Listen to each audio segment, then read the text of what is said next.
Hello, everyone, and thank you for joining today's NKBA KBIS design webinar, Pre-Project Design versus On-Site Management and Changes. As we continue our theme of the design and build process for the month of June, I'd like to welcome today's speaker, Eugenia Triandos, Principal Designer at Hibu Design & Co. Eugenia, please take it away. Hi, my name is Eugenia Triandos, and I'm with Hibu Design & Co.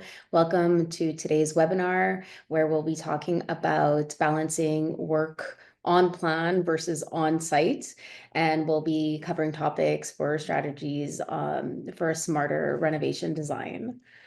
So what we're going to be covering today is how to avoid over and under designing, handling surprises with confidence. So when those surprises come up during a renovation, how to handle them, how to roll with the punches, and encouraging a healthy site collaboration.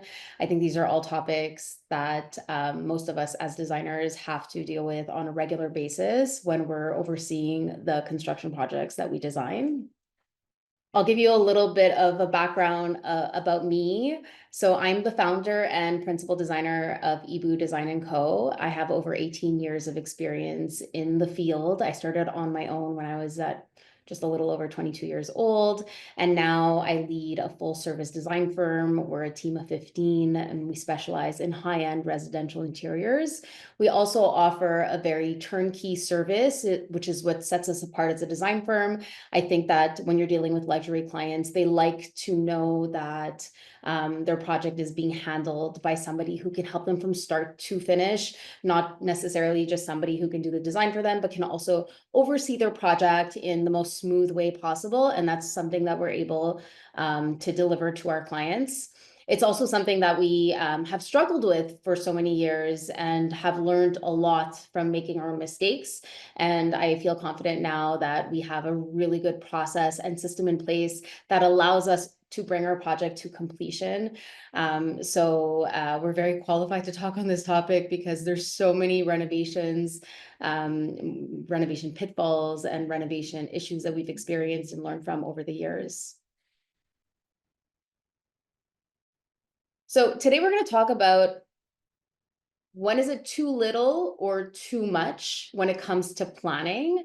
And I think that this is such an important topic because whether we like it or not, designers have this reputation of either being unorganized creatives or overpriced big firms. And depending on our experience level and where we're at in our careers, it can either read, a little bit more on the inexperienced level, but has a great aesthetic, or it could really be these big firms that provide a lot of information and a lot of planning, but with a really hefty price tag.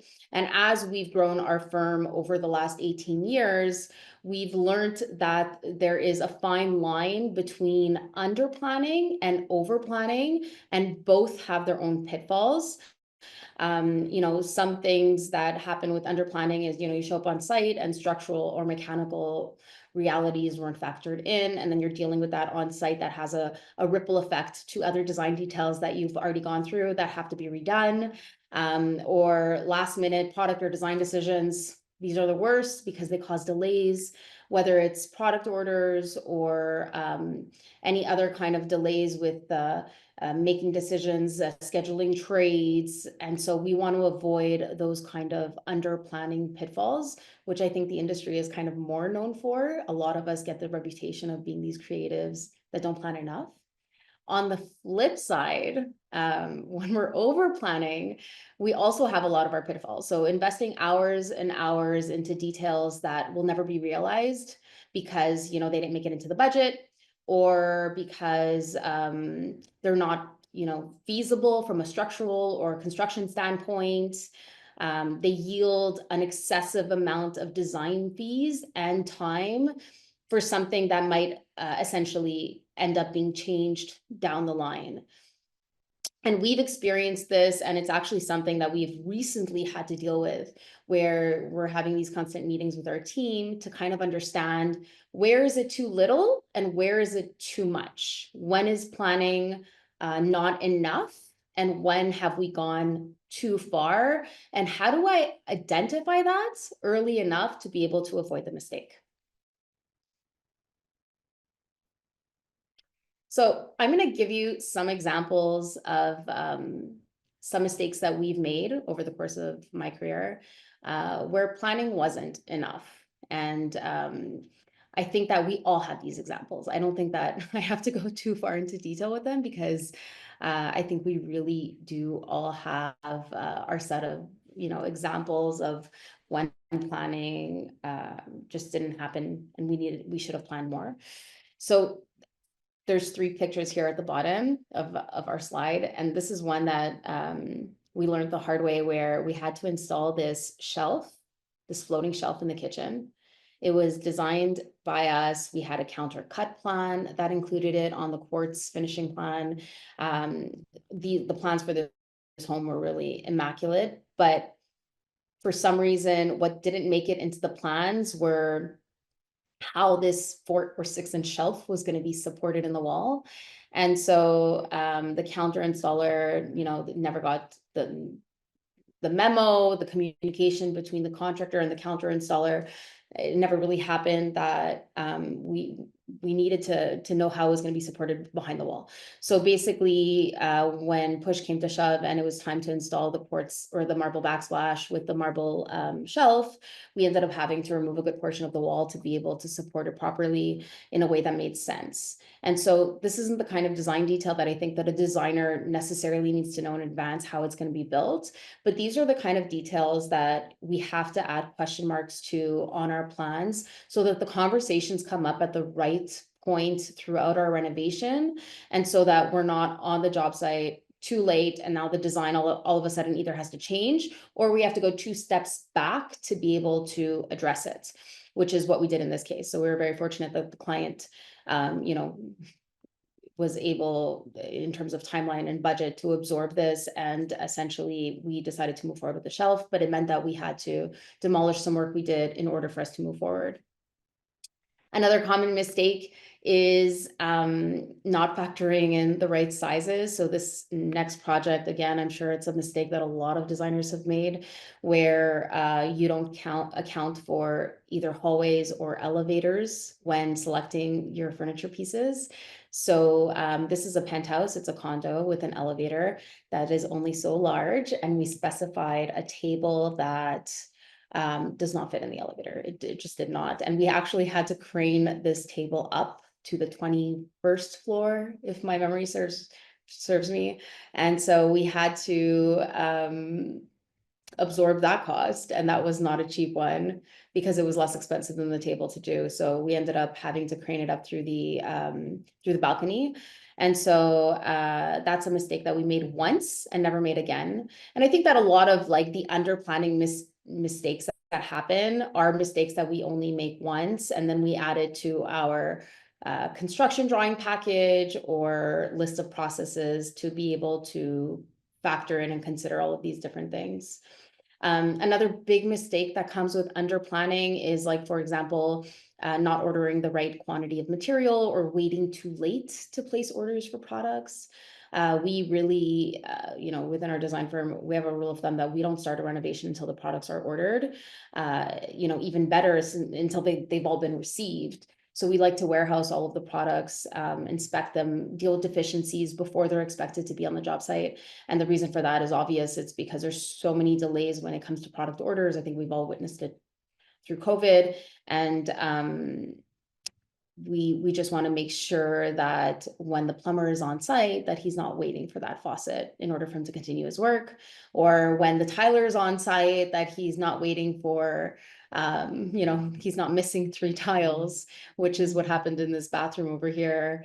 And so we want to make sure that everything is accounted for, that quantities are being verified once, twice, 3 times, as many times as it's necessary to make sure that we have the right amounts and that everything is on the job site in advance.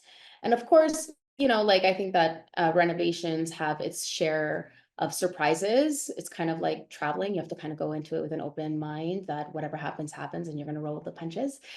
But as much as we can plan, it'll always facilitate the entire process, and it'll create less on-site tension if you do your part in proper planning.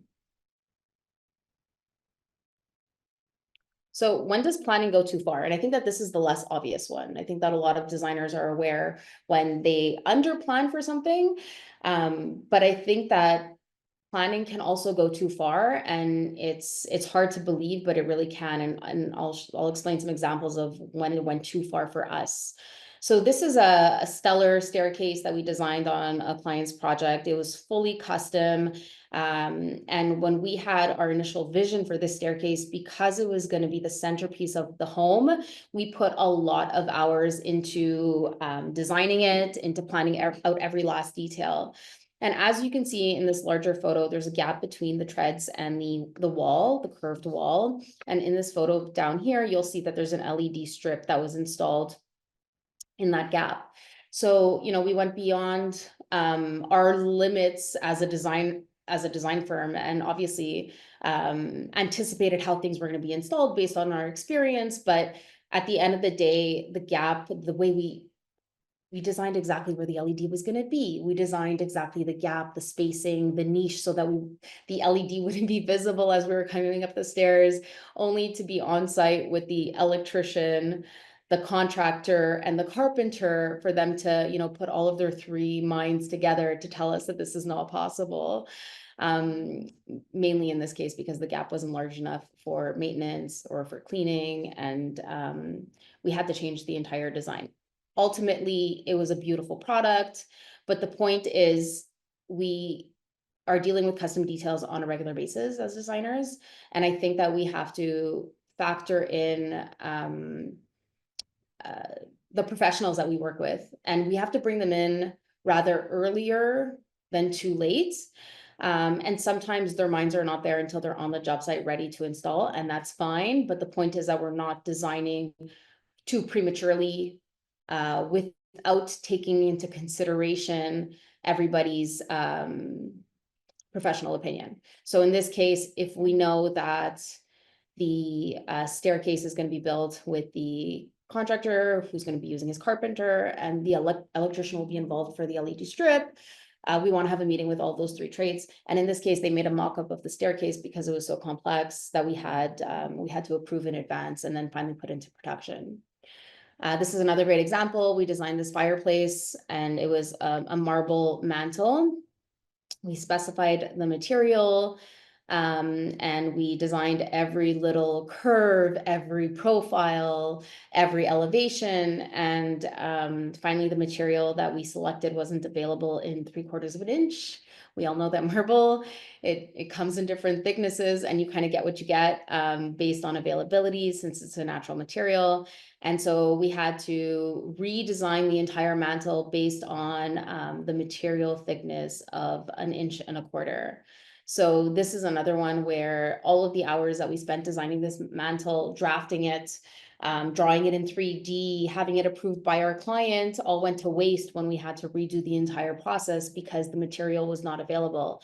So it's a shame, and it's what really the red flag here is custom details. When we're talking about custom details, that's when our alarms should go off to say, how far do I go into the designing, or when is it appropriate for us to use inspiration photos instead, and do quick sketches. This is another great example. Over here we have it's a walk-in closet, and we designed a wall full of wall paneling with a concealed door. We drafted section cuts of it, full elevations of the wall. We specified, again, the profile, the thickness, the gapping, only to have to redo it based on the availability of the concealed door hinges, which in this case, we were very lucky because the cabinet maker was extremely proficient, and he did his own shop drawings, and he kind of redid all of our drawings for us. But all this to say, we didn't have to go into so much detail, and we didn't have to break our heads trying to figure out something that's really not our job to kind of figure out, because we're not building it. So that's when planning kind of goes too far. Another thing is that I think that a big mistake that happens with at least our designers is sometimes we over-dimension our plans. And then what ends up happening is our trades will follow the wrong dimensions instead of just dimensioning plan, the part of the plan that's important to you. So a lot of this presentation, you'll see we'll be talking about how to dimension properly. Dimensioning plans is such a like key integral part of our work, and providing proper dimensions is important. But at the same time, I think that we can't be responsible for every on-site dimension, because we all know that on-site dimensions change. Finished dimensions are never the same as what's on plan. You know, the wall is never placed in the exact right place. So over dimensioning your plans can also be a big pitfall of over planning. It's kind of like this expectation of perfection that never really happens. So there are some key elements that we want to absolutely lock in before demolition.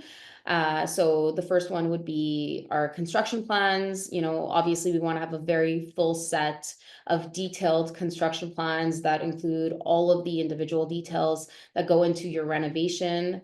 We want to have a preliminary electrical plan, cabinetry details, structural details, and product orders and quantities need to be placed.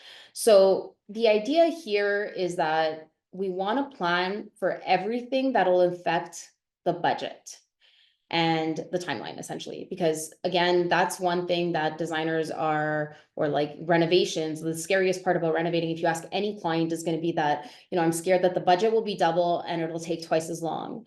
And so if we as the professional that they're trusting with their home can assure them that the budget and the timeline will be respected, we're already way ahead of the game. And so we do this by planning the essentials that will affect the budget and the timeline for your project. So we want to have a very detailed set of construction plans that will include everything that we need for our trades and suppliers to be able to quote the project appropriately and provide us with accurate timelines. So that's really the information that we need to lock in before demolition. Obviously, structural details is something that you want to know before, because they can have a major impact on the final layout and what's possible and what's not possible.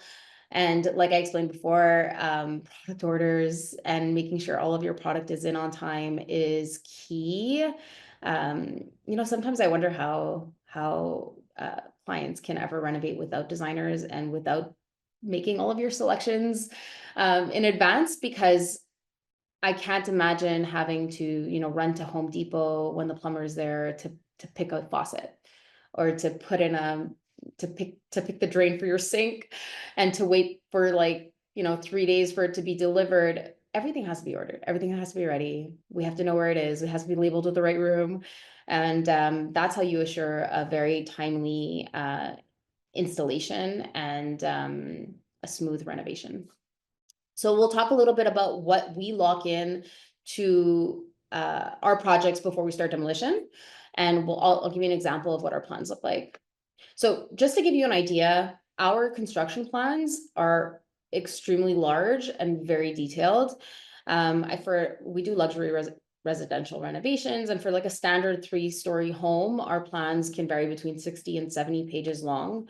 I included our sheet list over here to give you an idea of what that includes, but that's everything from the layout, the demolition plan, the electrical plan, the lighting plan. We have furniture layouts. We also have all of the cabinetry elevations. We have counter cup plans, glass plans, anything custom in terms of custom built elements will have its own sheets. So here we have, for example, the custom door work, we have the glass work, the counter cup plan, they're all at the end. We have finish legends, paint plans. So the list goes on and on depending on the scope of the project, the scale of the project. And so a lot of time goes into planning.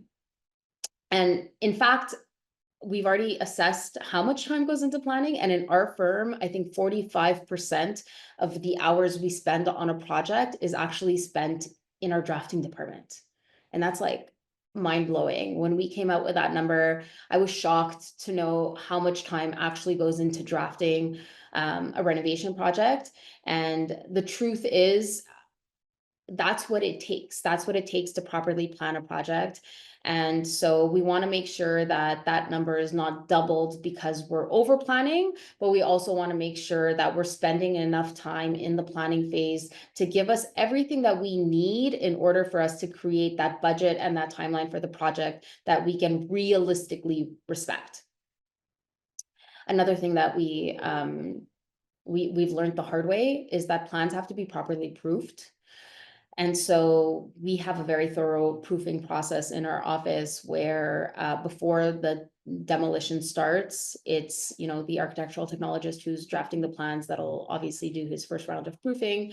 And then we have our design coordinator who is on site with the contractor who's proofing it from a feasibility standpoint. We have the lead designer on the project who is proofing it to make sure that all the dimensions are there, that all the pages are there, the finished legends are correct. And finally, I have my last sign off on the construction plans just to make sure that there's no detail that's left out, that there's no dimensions overlapping, that everything that we need that's important to us will be present on that construction deck. So the other key element that we want to include is preliminary electrical plans. Electrical, plumbing, structural work is all very costly. So if you have structural work, it's important that your engineer gets involved early, definitely before the demolition. If you have electrical work, it's important that you get a proper quote for that electrical work. So what we do within the firm is that we identify new plugs and new lighting fixtures based off of our electrical and our lighting plans. And so we want to make sure that it's detailed enough for the electrician to be able to provide us an accurate quote, but also you have to understand that, you know, electrical comes with a grain of salt. There's always changes that are made on site by the electrician once he demolishes, which we'll touch base on a little bit later. Cabinetry details. This is another one that we want to make sure is well thought of in advance. If you ever get a cabinetry quote based off of a preliminary plan and then get a cabinetry quote once all of the final plans are done, they're wildly different. So in order for you to have proper pricing, again, and promise your clients a budget that you're able to respect, it's important that your cabinetry plans and elevations have enough detail in them for the cabinet maker to be able to quote properly. That means identifying your inserts, identifying if you're going to have soft closed drawers. You know, we go as far as dimensioning fillers, identifying details like these posts at the end of the island. That's something that, you know, can easily cost $400 a post. And if we're not considering it at the planning phase of the project, the worst thing would be to slap the client with a bill when they're already in the thick of it in the middle of renovating. And now you're saying like your cabinetry quote, you know, was not accurately priced at the beginning. So we have to go back to the drawing board and get approval on a new budget. So cabinetry is a big one. Also, you know, with trends, more and more cabinetry is found in every single room of the house. We feel like a lot of built-ins are taking over where we used to have installed regular standard closets. Now we're doing a lot of custom built-ins, custom benches, custom furniture. So our cabinetry plans are becoming more and more intricate and detailed. And we want to make sure that that's done before we start demolition, when the budget, the timeline is locked in. And so, yeah, that's why cabinetry plans need to be accurate. So on the flip side, there's a certain place where you need to leave room to evolve and to pivot and to grow within your renovation. So like I mentioned before, anything overly custom is something that I wouldn't go too deep into detail on. We don't want to put too much time designing something without understanding how it'll be built. And that's actually a really good example of something that happened over here with this vanity. We actually, the first time we designed a custom stone vanity that's floating, we did it on another project. And it was very basic plans. We wanted to show what it looked like. I had no idea how they were going to build it. I had no idea who was doing what, how it was going to be supported on the wall. So basically, I showed a picture, I did a basic plan, and I met with the contractor, the cabinet maker, and the stone supplier on the job site, and we hashed out how it's going to be built and what was possible and what was not possible. So that worked really well for us. That worked really well because everybody was on site at the same time. We had a game plan for how this unit was going to be built and how it was all going to be executed, who was responsible for what. And I was there as to represent the design direction, to make sure that my design details were being considered. And I left knowing exactly how it was going to flow and what the unit was going to end up looking like. So once you do it one time on your first project, then obviously you have a better understanding of how it's going to be built, what's possible, what's not possible. And then you can create more detailed construction plans on future projects, or if you ever replicate a very similar design. But if you're designing something for the first time that's very custom, I wouldn't go too far into detail.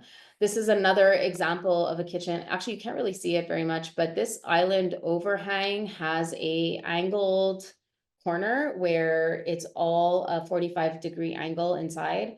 And we had this like great vision of what it was going to look like, but we had no idea how it was going to be built. So we showed the supplier some inspiration photos, and then they told us how we were going to tackle it and what was possible and what was not possible. So this really comes down to trusting the professionals that you're choosing to work with, and meeting with them at the right point in the project to make sure that everyone is on the same page. Another place where we want to leave room to evolve is going to be electrical plans. I mentioned before that it's very important to have those locked in before your demolition, but at the same time, in our experience, electrical plans are one of the plans that change the most on a job site. Mostly because we can't predict what's going to be behind the walls until they're demolished. So sometimes where you had planned to put a spot or a suspended fixture, there might be a floor joist or something mechanical behind the walls that doesn't allow for you to install it where it's supposed to be. So again, we're not too rigid about electrical plans. We'll always leave room for a walkthrough with the electrician once the walls have been demolished and he's about to run his wiring. It often also happens that either the electrician tells us that this is an easier installation and he pulls a wire from there or from here, so the switch is going to be moved. But also it often happens that the electrician will upsell the client during the walkthrough to say, why don't we do a smart home system, or it's easier for us to put a Lutron this or a so we try not to hold too much weight on pre-planned electrical plans without consulting with the electrician first. Another point is that some design decisions are just better made in real life. Choosing the right paint color in the natural light of the home is key. Final light fixture heights. So, a pendant on plan might appear to look really good 30 inches off the table, but then when you're on site, you just want to bump it up that extra 6 inches once you factor in all of the other elements in the space and the scale of the fixture and the actual ceiling heights. Hardware, mirror, art placements. We used to spend hours detailing where I want the toilet paper holder to be, only to be on site with the installer saying, we need to move it over 2 inches. Those are details that we can't really anticipate until we're on the job site in 3D in real life and making those decisions at the same time. So it's okay for us to leave a little bit of room to make decisions on a job site. Now, the tricky part is that sometimes when you don't make decisions in advance, you tend to have that reputation of oh, it's an oversight. The designer forgot to make this decision. I'm missing this dimension on plan. How do we deal with those intentional things that we left out, and how do we make them acceptable towards our clients? So, I added something here, but basically we want to explain to them that we're designing with intention, but we're leaving some decisions open to respond to what the space tells us once we're at the right point. And the way I like to explain it to my clients is that we don't like to over design a space and then have to bill you twice when we have to redesign it because it changes down the road. So when it affects their pocket, they're more likely to understand why I wasn't taken into consideration in advance. Also, it's just the awareness that there are some decisions that aren't intentionally being left to the end. It's all about communication. It's all about transparency and setting the expectation. So we want to do that with our clients early enough, not when they're catching us and saying like, why didn't you take this into consideration? Or why didn't you take that into consideration? So these are some custom details, some examples of custom details that we would include on our construction package. This is a kitchen that we've done, and so we want to add as much detail as possible on the elevation, but at the same time, we add inspiration photos. That way, if our trades, like our cabinet maker, sees that something is shifting with the design, they understand our intention, what we wanted it to look like, what we wanted it to feel like, and then they can make small shifts here and there. A custom banquette is a prime example of this. Like, I feel like that's always a collaborative conversation with the client, the upholsterer, the cabinet maker, and ourselves. That usually happens on the job site. So we want to leave room for those decisions to be made.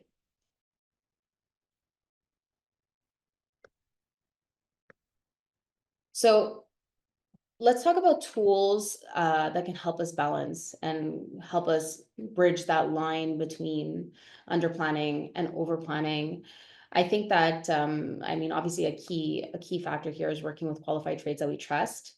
We want to make sure that we're surrounding ourselves with professionals that will elevate us, that'll make us look more professional to our clients, that we are collaborative with, so that it really feels like a team atmosphere and we don't embark in that renovation blame game.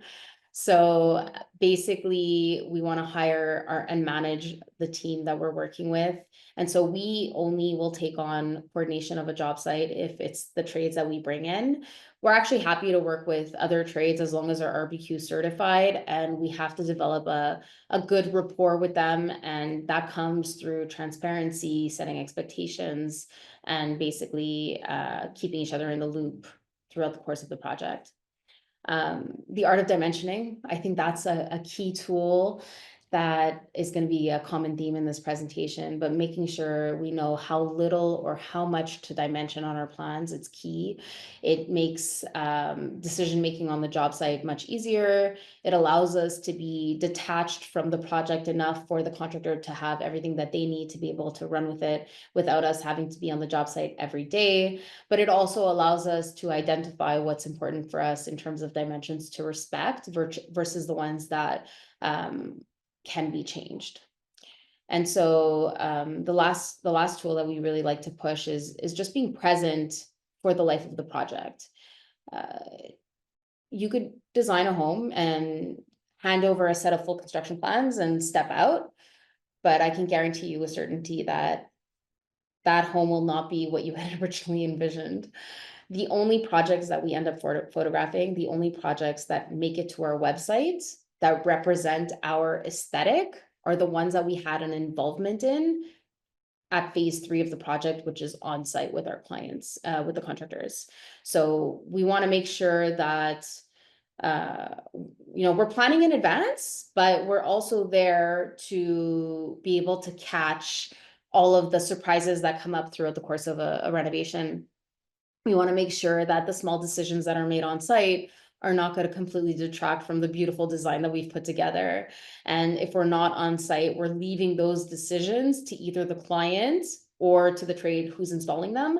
And that's not, that's a recipe for disaster. So yeah, it's finding a way to make yourself present on the job site throughout the course of the renovation. Okay, so let's dive deeper into dimensioning.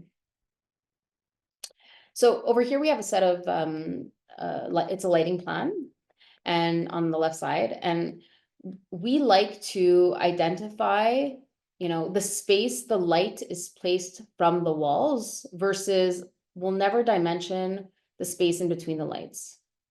Because we found that, for example, if you start dimensioning everything, and like it happens on every single project, that the electrician or the contractor will call us and he'll say, you're missing dimensions. And we're going to say, what dimensions are we missing? And they're always going to say, the electrical plan is not dimensioned enough. And we have to explain it to them that we dimension what is important to us, because this is a new wall. And we know that this distance is going to end up changing, and it's not going to be exactly as per our plans that are conceptual in nature.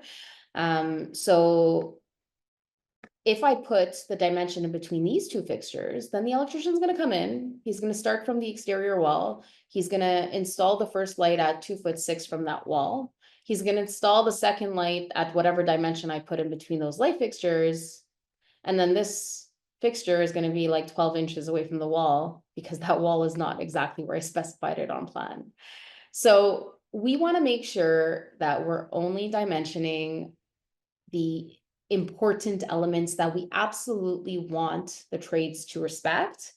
And then the rest can be identified as equal. So when we want something to be centered, it's okay for the trades to be forced to take out their measuring tape and determine a center point without relying on our plans. And I think that by giving them a dimension, we are allowing them to just trust that dimension blindly, when we all know that on-site measures are very different from those that are on plan. So I would highly suggest that you carefully look at how plans are dimensioned before submitting them to your contractor, and make sure that the ones that are dimensioned are the important ones. And I learned this, like, I think that it was one of my first projects, like at least 20 years ago, when I didn't specify, I specified the placement of a toilet, and I didn't specify, I specified a dimension from a wall that was moving. And basically the toilet ended up being offset between the tub and the vanity. It was visibly not centered. And in order for me to move that toilet, once I realized, because at that point the vanity was in, when I noticed it was off centered, which meant the flooring was installed. And in order for me to move that toilet, I would have had to uninstall the toilet, move the stack, so demolish some tiles, move the stack entirely, re-tile, re-grout, put in the toilet, risk damaging a whole bunch of other finishing material that had already been installed, only because I didn't dimension my plans properly. So you can have the most detailed plans that include the most, every elevation and every section cut, and a crazy amount of detail. But if you're not being careful about what you dimension and what you don't dimension, and you're allowing the trades on site to decipher what is important to you and not, you're vulnerable to these kinds of mistakes. And our goal is that we're dimensioning enough for us not to be present on the job site constantly, but also allowing for them to double check some dimensions when there are key dimensions missing and they actually have to take out their measuring tape to figure out if something's going to be centered or not. So again, I know I'm stressing this, I'm putting a lot of importance on this, but I would say a lot of the mistakes that we've experienced over the course of our existence has been because of dimensioning. So it's something that we want to be very, very careful about. On the flip side, on the, on a cabinetry plan, we're very specific about every little dimension that we put on here, because we want to make sure that the cabinet maker follows, that each filler is identified. It's very important for us that with the amount of detail and time that we put into our cabinetry, that everything is respected. And sometimes it doesn't happen that it actually ends up being exactly what we designed, but at least then the cabinet maker will have a conversation with us to tell us what's changing if he sees that everything was very detailed in terms of the dimension.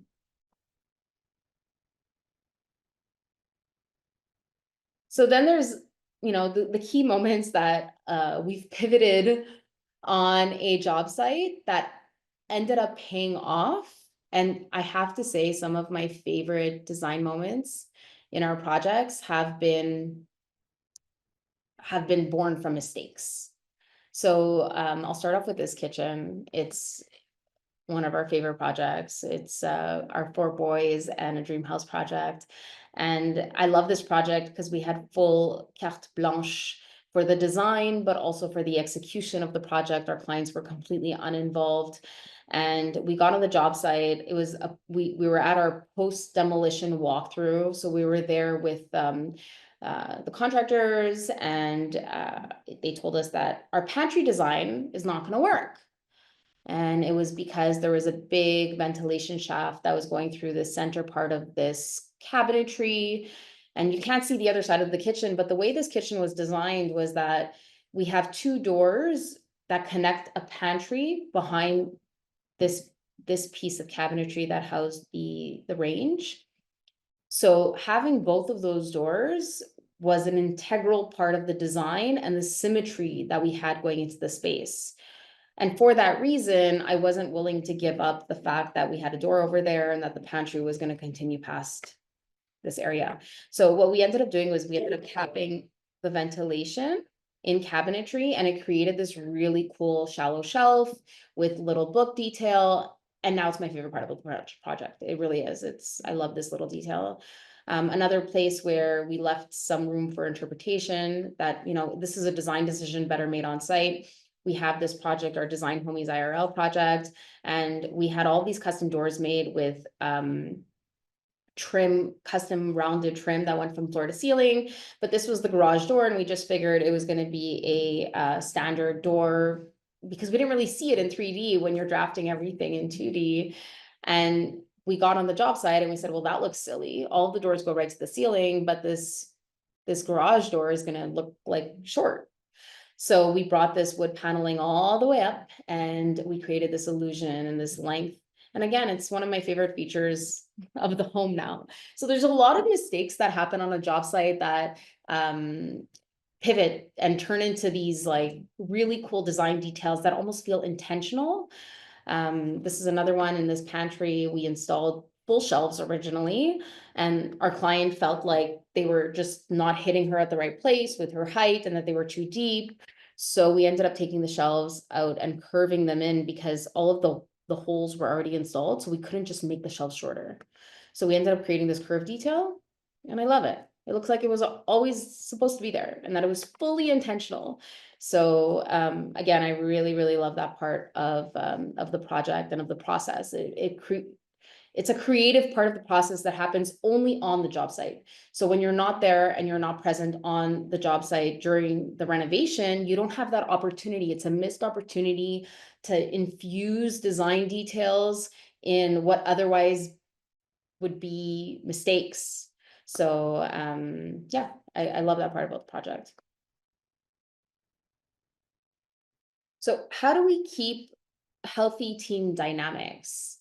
Again, this is a big one because, throughout the life of a project, there's so many key players that have an involvement in the project. There's a huge margin for error because we're all human beings that are working on this renovation to bring it to life. And so we want to make sure that it's a healthy dynamic because renovations so often spiral into something that is a blame game, high stress, surprises one after the next. It ends up being everyone's scared of renovating for these reasons. Like I think we all know why. It's a scary thing. And so we want to mitigate the dynamics to create a very healthy working environment between our trades, the design team, and our clients. And so we do that by setting expectations before the project. So it's very important for us to have a clear understanding of each professional's role. And we need to understand what each of our responsibilities are in order for us to make sure that we're each doing our job and that there's a clear understanding of what is expected from each of us. So basically, at the beginning of the project, we like to tell our clients and our contractors that our plans are conceptual in nature, that we've planned up until this certain point. After this point, we're going to make these decisions, that, the dimensions that you see on plan are really conceptual, and we need to make sure that they are accurate on site when you're installing, that each installer is responsible for measuring their elements before they install, that all product is to be verified before it's installed. So setting those expectations and creating a process around who is responsible for what in the project is key to starting your project off on the right foot. During the project, we want to maintain a healthy dynamic by having weekly site syncs.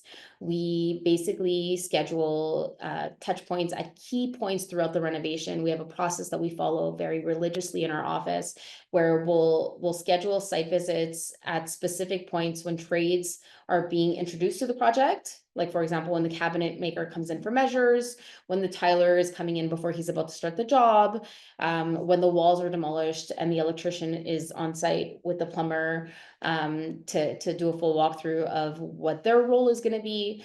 And so we want to make sure that we're there at key points to make sure that we're present for the design plans to be followed, but also to be present that, again, if ever anything does come up throughout the course of the renovation, which it always does, that we're a contact point for the client, for the contractors, so that they can come to us first in terms of a design perspective, and they're not making decisions on their own. So we have to do that by creating an open line of communication, and for them to see us and for us to be present on the project in order for them to come to us first. And then conflict management. I mean, there's going to be conflict. It's like, I've never had a renovation go from start to finish with no surprises and no stressors at all. So we want to make sure that we're leaving the project on a good note. We're leaving a good impression to both the contractor and the client. We want to work with this contractor again. And so the worst thing you can do is fall into this trap of like this blame game. So when something comes up, I think that it's so important to be solution focused and not blame focused to try to figure out who dropped the ball. Why did this happen? Obviously, on the back end, we're going to do that. On the back end, we're going to try to figure out within our design firm who dropped the ball. How can we avoid this in the future? What was our takeaway? What can we learn from this experience, which we're constantly still learning? But on site, front facing, we want to be collaborative, we want to be solution driven, and we want to make sure that we're not pointing fingers or blaming for something that, you know, doesn't need to be brought up. Obviously, if you're looking for somebody to take responsibility for a financial mess up, then yes, you're going back to point one of setting expectations. Whose responsibility was it? But for the most part, we want to be collaborative, and we want to handle the project professionally, and blaming will never get you where you want to be. So basically, to recap and to summarize this webinar, we want to make sure that we're designing smart, so not too loose, not too tight, and finding out where that key balance is between the two. We want to expect surprises, embrace them, leave room for them, make sure that we're excited about them, because those surprises often yield our best little design decisions, design surprises. And we want to be collaborative. So collaboration beats control every time. We want to make sure that we are working as a team with our trades, their sub-trades, the clients. And we want to do that by setting expectations, and we want to do that by being positive and being solution driven. So yeah, thank you for attending our webinar today. If you want to stay in touch and follow us, you can find us at Ebu Design Co. on Instagram. We also have a store where we sell to designers all across North America, and it's shopebu.com. Amazing. Thank you so much, Eugenia, for giving us those insights and tips. I know I've been watching the chat, and I feel like everyone has taken something from this presentation.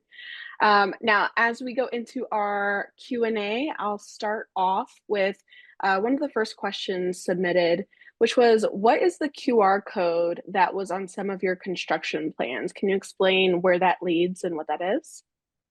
Absolutely. So sometimes we use QR codes when we want to link more detailed information to our plans, like a video or a set of pictures of inspiration photos that relate to that detail. So in this case, we had concealed doors in the cabinetry. So we attached a video to the plans that the contractor or cabinet maker can use to have a better understanding of what it is that we're looking for. That's amazing. So you're actually attaching media for them to be able to rewatch as well. That's Yes. wonderful. Our next question is, while I offer full service design project work, I'm not a licensed designer. Therefore, should I be asking my GC contractor to assume the responsibility of getting proper construction drawings? I'm not sure how it works in terms of being a licensed designer where that designer lives. In our case, we're able to produce any plans as long as they are conceptual in nature. We are not architects, we're not engineers, and we look to those professionals when we need to. However, as long as you're noting on your documents that your plans are conceptual in nature and that they are not to be used for construction purposes fully, like the contractor has to assume the risks with the construction, then it should be fine for you to provide any construction plans. Perfect. Our next question is, how do you notate your drawings to show those to be determined moments or design elements? We literally just do that. We add a note and we document that this detail is to be determined on site with the appropriate trades. And so the way we work internally is that we have a design coordinator on the team who is present throughout the course of the renovation, and it would be their job to make sure that gets answered at the right point throughout the construction. Perfect. We have a lot of questions coming in. I'm Our ready. next, our next is, you mentioned a lot of examples of project changes on the construction design side. How do you manage unexpected changes initiated by the client? Maybe in regards to layout or certain design selections. So we have a change order system where if a client requests a change after it's been approved, then we try to assess if it'll affect the timeline and the budget. And we basically get back to them. And that's timeline and budget, both in construction and also in design fees. Like sometimes a client will ask for a change that'll have a ripple effect to making changes on plans, changes to their concept, changes to ordering material. And once we do that assessment, which still could take a couple of days for us to come back to them with, then we go to our client and we tell them, okay, we want to make this change. You're extending your timeline by X amount. You're extending your budget by X amount. And then the ball kind of lands in their court and they're able to decide whether or not they want to move forward with it. Now, the worst thing for you to do is just to feel like the change is your responsibility to assume every single time and just run with it and try your best to get it done as fast as possible without taking the proper steps to do it properly. I think we've all also kind of fallen into that trap. But if you put it back on the client's plate, chances are they're not going to want to make the change anymore. That's a good insight because I know we do have a question about how can I respect the client's budget, along with someone asking, when are change orders billed to the client appropriate? Do you have any insight on that? So all change orders initiated by the client are definitely going to be billed to the client. I mean, I think the question's a little vague because if we're talking about design fee change orders, we bill for our time. So all time that we put onto a project is always invoiced to a client. Sometimes changes are initiated by the client. Sometimes changes are initiated by the job site, which is the nature of it. Sometimes we open a wall up and we realize that what we initially designed can't be done through no fault of our own. It's just the nature of the business. And we still bill for that. At the end of the day, the client is assuming the costs of renovating. And if there's going to be, surprises along the way, that's why they have a contingency fund to consider for those changes. Perfect. No, I appreciate that insight. We have several people asking about your software. So, what software do you use for construction plans, mechanical lighting, specs, all of those things? So we actually use Revit for our construction plans. Now we're a design firm that does a lot of major renovations, major construction, new build. So Revit makes sense to us. If you're more of a decorator that's doing home decor projects, then it kind of feels like you're taking a sledgehammer to hang a piece of art, and you might be better off using a software like CAD. But we like the ability to draft in 3D in Revit. It allows us to manage changes better because when you make a change in Revit, it gets changed across all views. Versus on AutoCAD, you have to change it on plan, then you have to go on each elevation and change it on elevation. So it creates a larger margin for error. In terms of software, we use Alcove for our procurement software, which is a baby business that we kind of started with them. It's not a very old business, but it works really well for our needs. We use Asana for task management and communications. In terms of drafting, it's mainly Revit that we use, but we also use Procreate and some sketches like on the iPad on Notability. Okay, that's very helpful. Do you, going to another question that's similar, do you use Asana internally, externally, or is there something that you specifically use just for your internal team communication? So it's Asana for all of our internal communications, and we love it because we've set up these templates. Actually, we use Asana for everything, for like lead generation, for managing our product in our client intake process. We use it for our project flow. So when we onboard a new project, whether it's renovations or decors, we start an Asana template, and that basically tells our team exactly, it auto-populates the due dates and it tells them who's responsible for what. It creates dependencies so we know when one person has done their job that the other person can start. We love Asana. Like I'm a big like Asana pusher in my office. I get so excited about creating Asana templates. I love that. And it seems like it's really saving you a lot of time in those small Absolutely. details. Yeah, that's amazing. Our next question is, I'd love to know more about your process. Do you have a trades day? If so, when do you usually schedule it? Do you also have a reveal day, or do you have each item installed piecemeal? So the way it works is that we usually bring in a contractor once the preliminary plans are done, but before the full design is done. Right now, labor is the biggest part of a budget when it comes to renovation projects. So we want to get a ballpark figure of where the contractor is going to land before we dive too deep into the design. And then once we present with the client, like the full concept, the full design, all of their elevations, at that point, we would have had the contractor's price, preliminary, but still somewhere there. We would have our materials budget because that's something that we take care of in Alcove. We would have our cabinetry budget because we would get preliminary quotes in from the cabinet maker. And then, so we'd be able to put in all of the figures to give the client a still rough, but more or less idea of where the project is landing. Once we present and the client approves that budget, then we home in on getting accurate pricing. Then we send final construction plans to the contractor. We send final cabinetry plans to the cabinet maker, and we confirm all pricing before demolition. That's our goal. That's always going to be our goal, that we confirm all pricing and budgets before demolition so that when we hit the ground running, we're not in for any surprises. In terms of installations, we usually hold like renovations are delivered according to the contractor's installation timeline. So after demolition, we ask the contractor for a full timeline, and we're able to schedule the deliveries according to their timeline.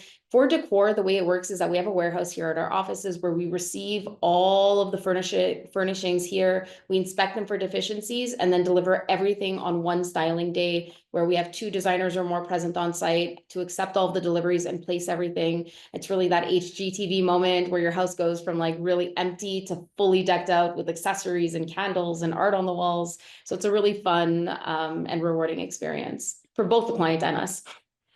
Yeah, that's amazing. I have another question here saying, how do you direct trade members to the particular plan set pages they need to reference? They mention over-dimensioning is definitely something they're aware of from a readability standpoint, but they've received feedback that members on site would like to have everything in one place. Yeah, so we get conflicting comments from different contractors depending on who it is that we're working with. Some contractors really do like to take off one set of plans, the cabinetry plans, and hand it off to the cabinet maker. All of our plans do say that the pages are to be read in conjunction with all other construction pages. And the reason for that is that sometimes there are going to be details missing on one set of plans. Like, I'll give you a great example.